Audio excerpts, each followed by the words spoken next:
lidhur me nevojën për të pezulluar për gjatë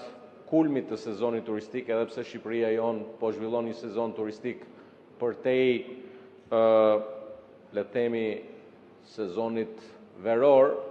megjithatë vjet re që në shumë zona turistike dhe kam qenë dëshmitar bashkë me kolegë deputet në zona turistike kur vazhdojnë proceset ndërtimore ngjitur me hotelet duke pamundsuar pushimin për pushuesit dhe për këtë arsye kemi propozuar që në këtë projektligjin për turizmin, të pezullohen punimet e ndërtimit për gjatë kohës sezonit turistik, duke garantuar një zhvillim më të qetë të sezonit dhe cilësi më të lartë të ofertës turistike në vendin tonë. Dhe gjithashtu, me qenë se po diskutohet ky projektligj dhe ka pasur prej kohësh disa propozime që kanë të bëjnë me sigurimin e një kuadri më të përditësuar dhe fleksibël të kategorive të strukturave akomoduese në përputhje me zhvillimet e tregut turistik, po ashtu edhe ndërhyrja që në fazën e projektimit dhe të lezë ndërtimit për gjitha strukturat akomoduese, se ajo që ka ndodhur shpesh në Shqipëri është që një strukturë nis për pallat dhe përfundon hotel. Dhe mendoj që në fillim duhet nisi për hotel dhe duhet përfundoj hotel.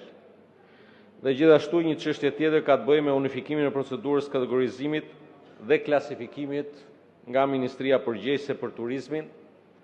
Jemi në një moment historik të zhvillimit të turizmit në Shqipëri, por mendoj që pjesa që lidhet me kategorizimin, pra me ato që quhet yjet, duhet të jetë diçka e standardeve më të mira.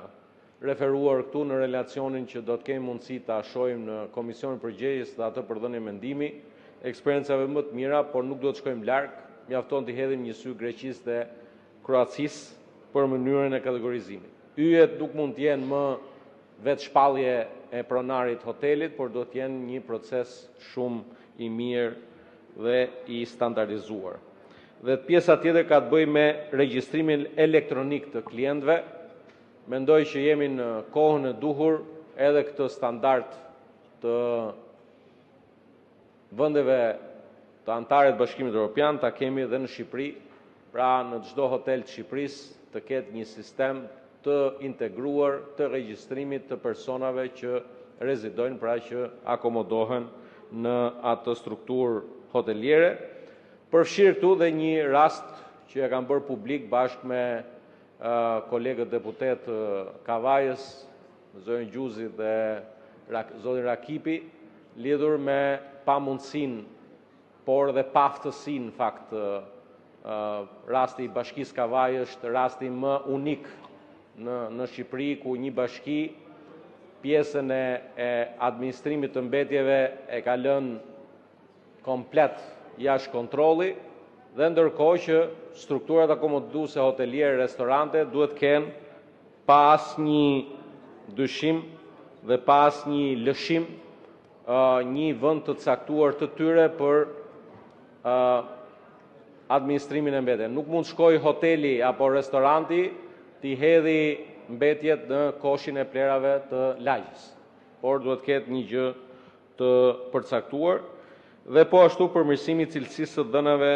statistikore turistike nëpërmjet regjistrit qendror turizmi. Ne do kemi kohë ta diskutojmë këtë çështje plotësisht gjatë javës së ardhshme në komisionet, në dyja komisionet, edhe në seancën tjetër plenare.